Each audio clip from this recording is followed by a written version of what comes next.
সকল মতামতের ভিত্তিতে আমরা একটা ড্রাফট করেছি, করার পর আজকে এটা উপদেষ্টা পরিষদে উত্থাপন করা হয়েছিল মতামতের জন্য এবং এটা গৃহীত হয়েছে।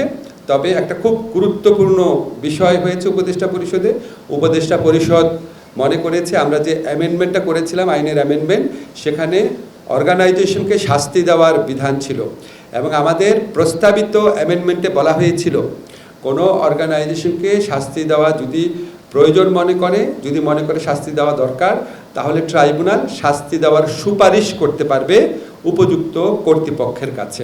তো আজকে আমাদের উপদেষ্টা পরিষদ আলোচনাতে বলা হয়েছে আমরা এই বিচারকে অন্য কোনো বিষয়ের সাথে সম্পর্কিত করতে চাই না।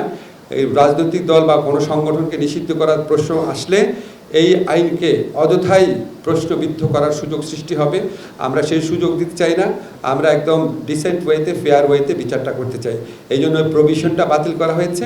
আরেকটা বিষয় হচ্ছে আমরা অনুভব করেছি কোনো রাজনৈতিক দল বা অন্য কোনো সংগঠন তাদের অপরাধমূলক কার্যক্রমের জন্য যদি নিষিদ্ধ করার প্রয়োজন হয়, যদি নিষিদ্ধ করার দাবি উঠে সমাজে, তাহলে আমাদের অন্যান্য আইন রয়েছে, সেই সমস্ত আইনে নিষিদ্ধ করার বিধান আছে। সন্ত্রাস দমন আইনে রয়েছে, নির্বাচনী আইনে রয়েছে, 1978 পলিটিক্যাল পার্টি অর্ডিন্যান্সে রয়েছে।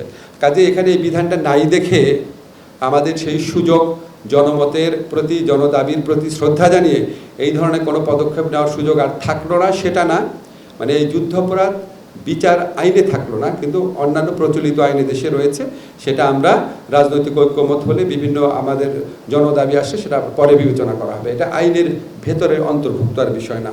এই নিয়ে কতগুলা আমি ডিটেইল বলবো না, কতগুলো খুব গুরুত্বপূর্ণ পরিবর্তন এসেছে সেটা আপনাদের বলি। আমরা যেমন ক্রাইম এগেনস্ট হিউম্যানিটি, এটার ডেফিনেশন, জেনোসাইডের ডেফিনেশন, এটা আমরা রোম স্ট্যাটিউট অবলম্বনে করেছি।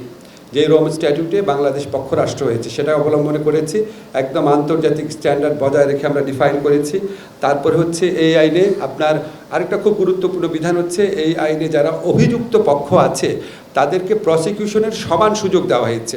আপনারা ৭৩ সনের আইনের সাথে মিলিয়ে দেখবেন অভিযুক্ত পক্ষকে অনেক বেশি অধিকার দেওয়া হয়েছে এবং তারা যে কোনো প্রয়োজনীয় সংখ্যক সাক্ষ্য আনতে পারবে, যে কোনো সাক্ষ্যের গ্রহণযোগ্যতা নিয়ে প্রশ্ন তুলতে পারবে, অনেক বেশি বাড়ানো হয়েছে। আরেকটা খুব চমৎকার বিধান আমরা মনে করি সেটা হচ্ছে ভিকটিম প্রোটেকশনের ব্যবস্থা করা হয়েছে। যারা এখানে সাক্ষী দিতে আসবেন বা যারা আপনার কোনো কারণে যদি 164 দেন বা যে কোনোভাবে সাক্ষ্য দেন, তাদের প্রোটেকশনের জন্য পর্যাপ্ত ব্যবস্থা করা হয়েছে। এই আইনে যারা ক্ষতিগ্রস্ত হয়েছেন তাদেরকে কম্পেনসেশন দেওয়ার বিধান করা হয়েছে এবং এই আইনে আরেকটা বিধান করা হয়েছে যে আমাদের এই ট্রাইব্যুনাল ওনারা ইচ্ছা করলে, এটা ম্যান্ডেটরি না, ওনারা ইচ্ছা করলে এই বিচার কার্যটা অডিও ভিজুয়াল রেকর্ডিং করতে পারেন এবং ওনারা যদি মনে করেন যে এটা প্রচার করা দরকার বা এটার কোনো অংশ প্রচার করা দরকার সেটা প্রচার করবেন। কিন্তু এখানে যে পক্ষগুলো আছে তাদের যে ডিগনিটি, তাদের যে প্রাইভেসি, তাদের যে অধিকার, সেটার দিকে নজর রেখে এটা করা হবে। আমরা ডেফিনেশনটা খুব ক্লিয়ার করেছি। যেমন আপনার 3 ধরনের প্রতিষ্ঠানের, 3 ধরনের বাহিনীর কে বিচারের আওতায় আনার বিধান করা হয়েছে। একটা হচ্ছে আপনার ডিসিপ্লিন ফোর্স, আরেকটা হচ্ছে ইন্টেলিজেন্স এজেন্সি, আরেকটা হচ্ছে অক্সিলারি ফোর্স। এটাকে আমরা খুব ভালো করে ডিফাইন করেছি। আমাদের সংবিধান, প্রচলিত মানবাধিকার আইন, সেগুলি দেখে আমরা ডিফাইন করেছি। তো এটা যেহেতু উপদেষ্টা পরিষদে গৃহীত হয়েছে, এটা গেজেট আকারে প্রকাশিত হলে এটা আপনার আইনে পরিণত হবে। আর কিছু বিষয় আপনারা আগে থেকেই জানেন যে এই আইনে বিদেশি আইনজীবী নিয়োগের বিধান আছে। যে ইচ্ছা করলে প্রসিকিউশন, ডিফেন্স যে ইচ্ছা করবে আপনার ফরেন লয়ার নিয়োগ করতে পারবে। এবং আরেকটা চমৎকার বিধান হচ্ছে এটাতে অবজারভারের বিধান এক্সপ্লিসিটলি আছে। সো আন্তর্জাতিক বা দেশীয় হিউম্যান রাইটস অর্গানাইজেশন যে চায় এই বিচার শুদ্ধভাবে হচ্ছে কিনা, গ্রহণযোগ্যভাবে হচ্ছে কিনা, ওনারা এখানে উপস্থিত থেকে এটা মনিটরিংয়ের কাজ করতে পারে, অবজার্ভ করতে পারে। আমাদের এখানে একদম মানে অল আউট অ্যাক্সেস দেওয়া আছে।